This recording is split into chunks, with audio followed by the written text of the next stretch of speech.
అమెరికాలో శాశ్వత నివాసం అనగానే విదేశీయులు తెగ ఎగబడుతుంటారు. మరి అమెరికాలో పర్మనెంట్ రెసిడెన్సీ రావాలంటే అంత ఈజీనా అంటే కాదనే చెప్పాలి.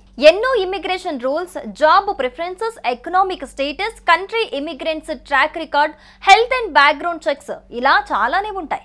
ఇవన్నీ పూర్తయినా మనకు శాశ్వత నివాసం వస్తుందనేది చెప్పలేం. ఇప్పుడు అమెరికా అధ్యక్షుడు ట్రంప్ తీసుకొచ్చిన గోల్డ్ కార్డు ఈ సమస్యను కాస్త సాల్వ్ చేస్తుంది. ఏకంగా గోల్డ్ కార్డు ధర ఎక్కువ మొత్తంలో ఉన్నా దాన్ని కొనేందుకు వేలల్లో ఆసక్తి చూపిస్తున్నారు.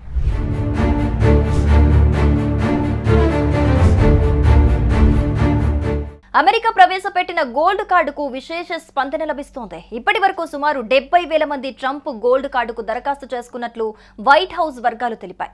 ఈ గోల్డ్ కార్డు రిజిస్ట్రేషన్ కు సంబంధించిన వెబ్సైట్ ని ఈ నెల 12న అమెరికా అధ్యక్షుడు డొనాల్డ్ ట్రంప్ ప్రారంభించారు.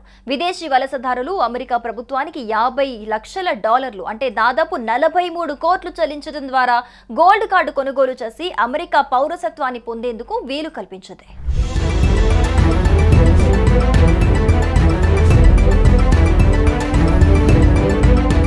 ట్రంప్ కార్డుపై ఆసక్తి ఉన్నవారు వెబ్సైట్ ద్వారా దరఖాస్తు చేసుకునేందుకు ఛాన్స్ ఇచ్చింది. దీనిలో అభ్యర్థి పేరు, మతం, చిరునామాను రిజిస్టర్ చేసుకోవాల్సి ఉంటుంది. ట్రంప్ కార్డ్.gov పేరుతో ఉన్న వెబ్సైట్ లో గోల్డ్ కార్డు నమూనా ఉంచారు. ఈ కార్డుపై ట్రంప్ బొమ్మ, ఆయన సంతకం, స్టాచ్యూ ఆఫ్ లిబర్టీ, అమెరికా జెండా, $5 మిలియన్ అంకె ముద్రించారు. యూరప్, ఆసియా, ఉత్తర అమెరికా, ఓషియానియా, మధ్య అమెరికా, దక్షిణ అమెరికా, కరీబియన్, ఆఫ్రికా లాంటి 8 ప్రాంతాల నుంచి మాత్రమే అమెరికా దరఖాస్తులను ఆహ్వానిస్తోంది.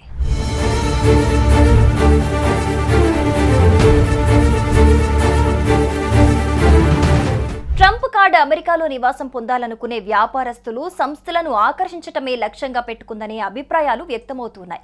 ఈ కార్యక్రమాన్ని అమెరికా $36 ట్రిలియన్ రుణాన్ని తగ్గించడానికి ఆదాయాన్ని పెంచే చొరవగా కూడా ప్రచారం చేస్తున్నారు. ప్రస్తుతం US EB-5 వీసా కార్యక్రమం విదేశీ పౌరులు $1.8 మిలియన్ వరకు పెట్టుబడుల ద్వారా శాశ్వత నివాసం పొందేందుకు వీలు కల్పిస్తోంది.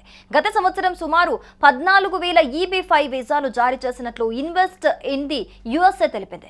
రాబోయే నెలల్లో వాణిజ్య శాఖ 10,000 ట్రంప్ కార్డులను జారీ చేయాలని యోచిస్తోంది. 2 లక్షల వీసాలు జారీ చేయటం వల్ల అమెరికా ట్రెజరీకి $1 ట్రిలియన్ రావచ్చని అంచనా వేసింది.